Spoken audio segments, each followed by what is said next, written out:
Wapendwa wa familia ya Mungu, na kwa namna ya pekee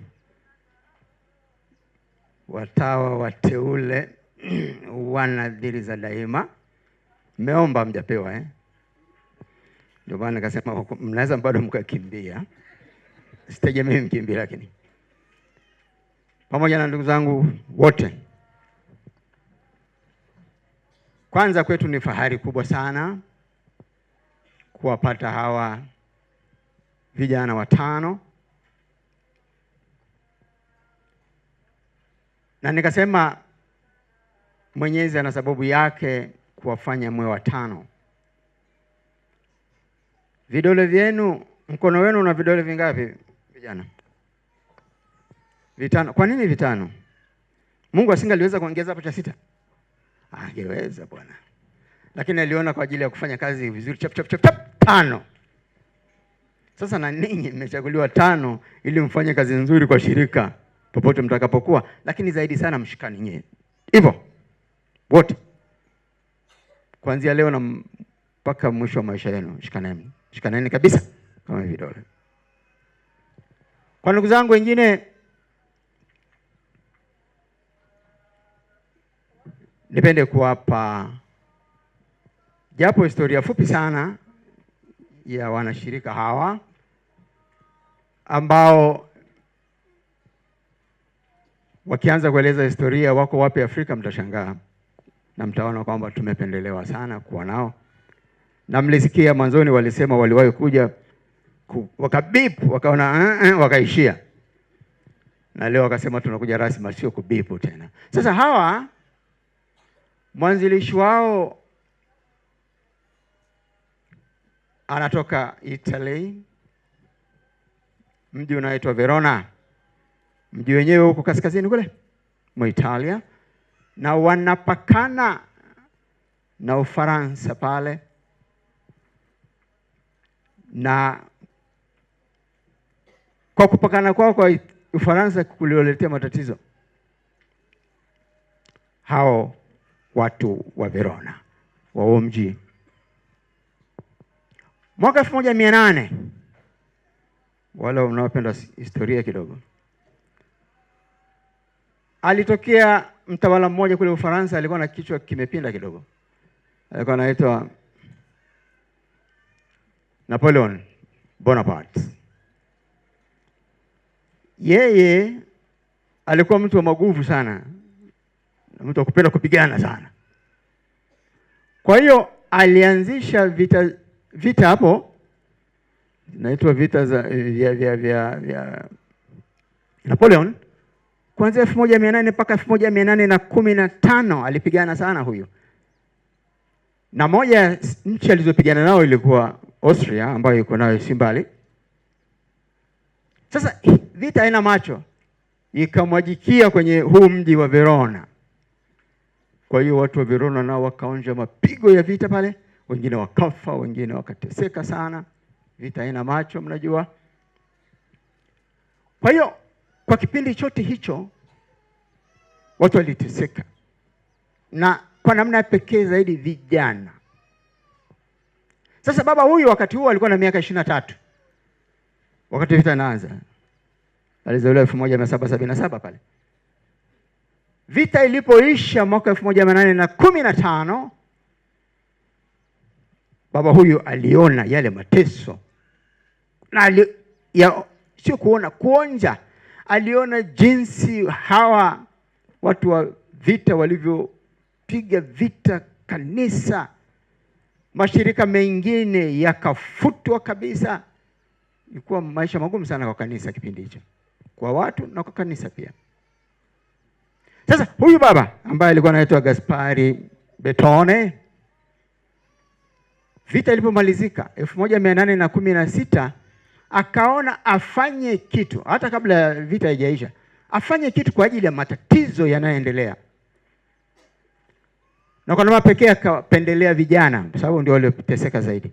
Akaanza kuwakusanya vijana, anawasaidia, anawapa elimu ya dini, kwa sababu dini katika vita ndio hivyo tena, na kuwasaidia katika matatizo yao mbalimbali. na aliguswa na upendo wa Yesu aliyekuwa tayari kufa msalabani kwa ajili ya wanadamu. Sasa akaona kazi hawezi kufanya peke yake. Mwishoni anaanzisha shirika ambalo litasaidia kuendeleza hiyo kazi pamoja naye. Kwa hiyo akaanzisha shirika na akaliita shirika la madonda matano, akimtazama Yesu msalabani aliyekuwa na upendo mkubwa kwa mwanadamu na aliyefanya kila kitu bila kuogopa mateso kwa ajili ya watu wengine. Kwa hiyo akaanzisha shirika hilo, na aliyopenda ni hayo. Upendo alikazia sana, pamoja na kufundisha neno la Mungu alipenda sana hayo, lakini pia udumivu katika imani.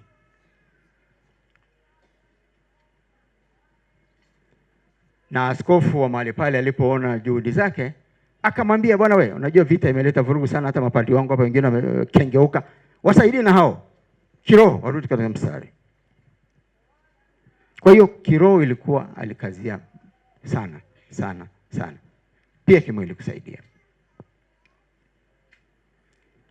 Baada ya kuwa ameanzisha shirika na kulipa jina la madonda matano ya Yesu, aliona pia inafaa shirika lipate msimamizi, patron saint au saints. Na katika kuangaza katika maandiko matakatifu akaona Maria na Yosefu, upendo wao ule mpaka wakakubali waishi pamoja ili wamtunze mtoto Yesu, unafaa kuwa mfano wa shirika. Kwa hiyo akasema msimamizi au patron saint atakuwa Yosefu na Maria, wachumba hawa. Sasa wakati ule katika kanisa kulikuwa na sikukuu iliyoadhimishwa, hilo tendo hilo ya Yosefu na Maria kuishi pamoja ili wamtunze mtoto Yesu. Na hiyo sikukuu iliadhimishwa leo tarehe 23 mwezi wa kwanza kila mwaka. Lakini siku hizi ukitazama kwenye kitabu cha liturujia ya kanisa, hiyo sikukuu haipo tena.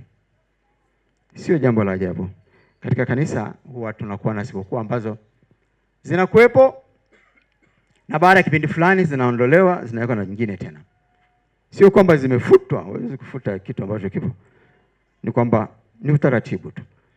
Kwa hiyo hii sikukuu ikabaki inaadhimishwa na wachache, mashirika machache. Hili Stigmatins pamoja na wale Oblate wa St. Joseph pamoja na mashirika mengine machache, kwao wanaadhimisha mpaka leo, lakini kwa wengine iliwekwa yale mawazo yaliadhimishwa zaidi tarehe 19 mwezi wa 3, hapo yalikuwa kwenye sikukuu ya leo. Kwa hiyo kubwa lililomfanya awapende hawa wawili, nirudie kwenu sasa, ilikuwa ile obedient ya Yosefu. Mmesikia katika Injili, alitaka mkimbie Maria alipomwona na mimba ambayo hajui imepatikanaje. Roho Mtakatifu anamjia, anamwambia ni mimba, malaika, ni mimba ya Roho Mtakatifu, kwa hiyo rudi ishi na Maria. Na aliporudi kuishi na Maria alibaki mwaminifu kwa hilo neno mpaka anakufa. Ile udumifu katika hiyo obedience, that's the point. Na mkitazama mama Maria pia, mnakumbuka na yeye malaika alimjia akamwambia utazaa, akasema kivipi bwana? Malaika anaeleza itakuwaje, anatafakari, haelewi vizuri, anasema potelea mbali, kaleta Mungu nalikubali, fiat. Na ile fiat Maria ameishi maisha yake yote, pamoja na matatizo mengi sana aliyoyapata katika maisha yake. Mengi tu, kuanzia mtoto kuzaliwa katika mazingira magumu horini, sijui Herode anataka kumuua, kimbia Misri, anakuwa mkubwa na ubiri, watu mpinga, wanataka kumuua. Maria anavumilia haya yote, hati ngazi, hasemi Mungu sasa ameona unanihadaa hata mara moja. Hata mara moja. Ndio maana Mtakatifu Bertone, Gaspar Bertone akapenda hawa wawili wawe patron saints. Sasa vijana wangu wapendwa sana, naweka nadhiri leo safi. Tunajifunza nini? Ninyi hapo kwa namna pekee. La kwanza, ninyi hapa, ni hilo la kudumu. Na leo mmesema tunaweka nadhiri zetu za daima. Liwake jua, inyeshe mvua, naomba mkumbuke hilo. Na nilisema hilo kwa sababu kwa umri wangu nimepata experience ya vijana kama ninyi ambao akili zinafika mahali za vurujika. Nilimordain padri mmoja, akaishi miaka 3 ya upadre. Alafu akaanza kufanya mambo ambayo hayakwenda sawa sawa. Nikamuita nikamwonya. Akarudi nyumbani amekaa, naona alipata hasira ya kumtosha. Baada ya wiki 2 akaniletea barua ndefu sana. Akaniambia, askofu, na upadre wako sitaki, chukua. Ananiambia, upadre nichukue? Upadre nimempa mimi au ni wito wa Mungu? Akaniambia, uandika Roma waambie sitaki tena upadre. Nikamwacha tu, nikajua huyu amechanganyikiwa kidogo. Baada ya miezi 2 anakuja anapiga magoti, anatembea magoti. Baba, naomba unisamehe, nilikuwa akili sijui imekwenda wapi. Naomba sana vijana, mkipata changamoto msia haraka kwa mambo ya hovyo. Changamoto ni sehemu ya maisha. Na mkumbuke nyie shirika la madonda bana, la mateso.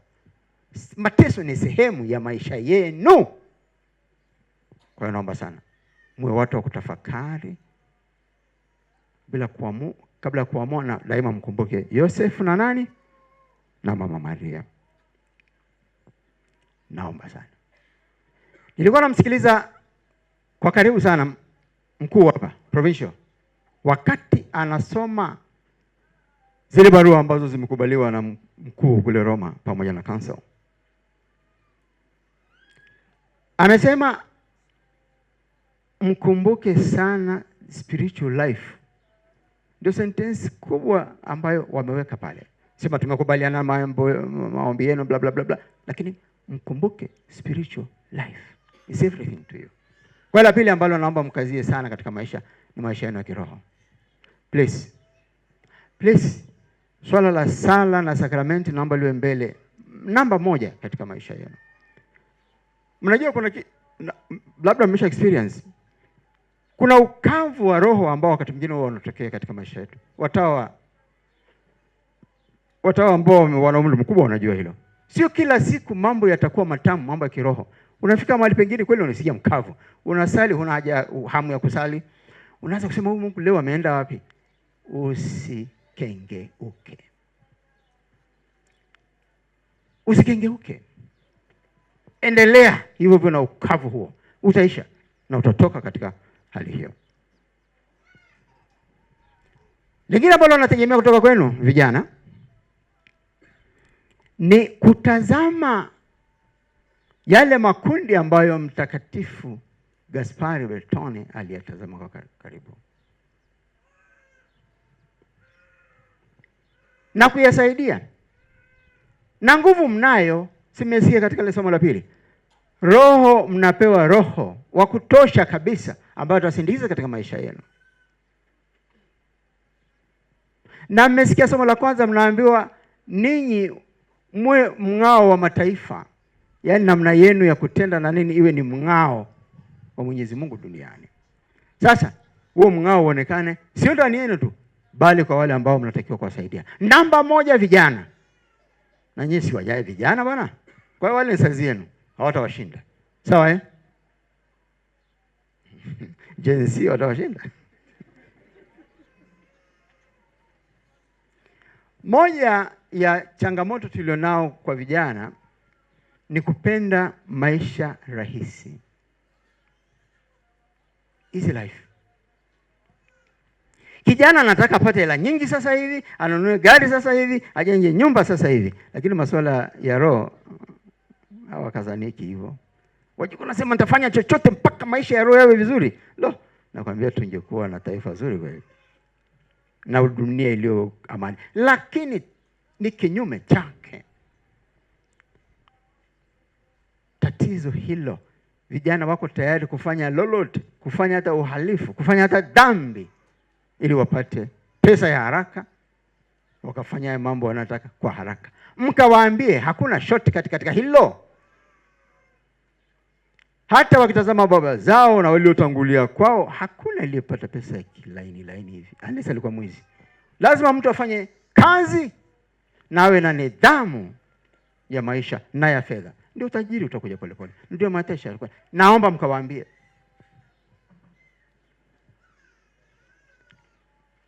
Nilikwenda kuhubiri katika kichuo mojawapo,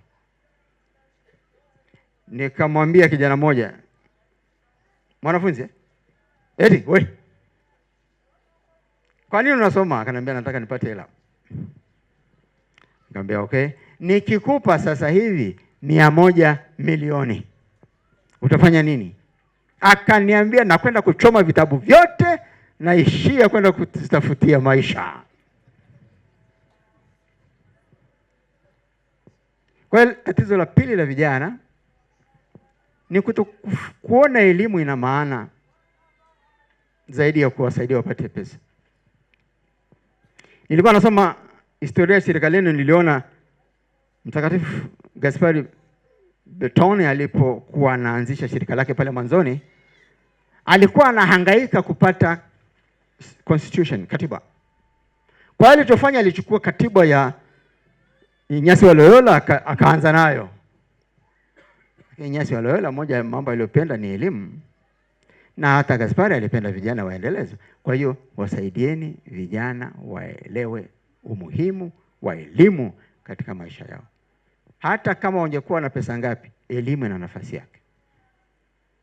Naamini kabisa mkienda ninyi mkaishi vizuri kama watawa, na vijana wenzenu wakawaona, halafu mkawa karibu nao, mkawasaidia kiroho, na pia mkawasaidia kuwapa elimu namna ya ubunifu wa kupata mali nye hamtakuwa nazo za binafsi ziko za shirika, lakini wao vijana wana haki ya kuzipata kwa ajili ya maisha yao. Mkawasaidia katika hilo, mtakuwa mmewasaidia sana. Kwani waombe sana vijana wangu, mtakapokwenda kuwasaidia vijana, wasaidieni katika nyanja zote. Kiroho waendelee, na kimwili, kimaendeleo waendelee. Mkifanya hivyo, kwa kwenu watawa na kwa kwenu mapadi, huko mbele ya safari tunawaombea kutakuwa kwa maana kubwa, tena kubwa sana. Mwenyezi wabariki, na tiri zenu hizo zilete tofauti katika shirika na katika kanisa lote. Tumsifu Yesu Kristo.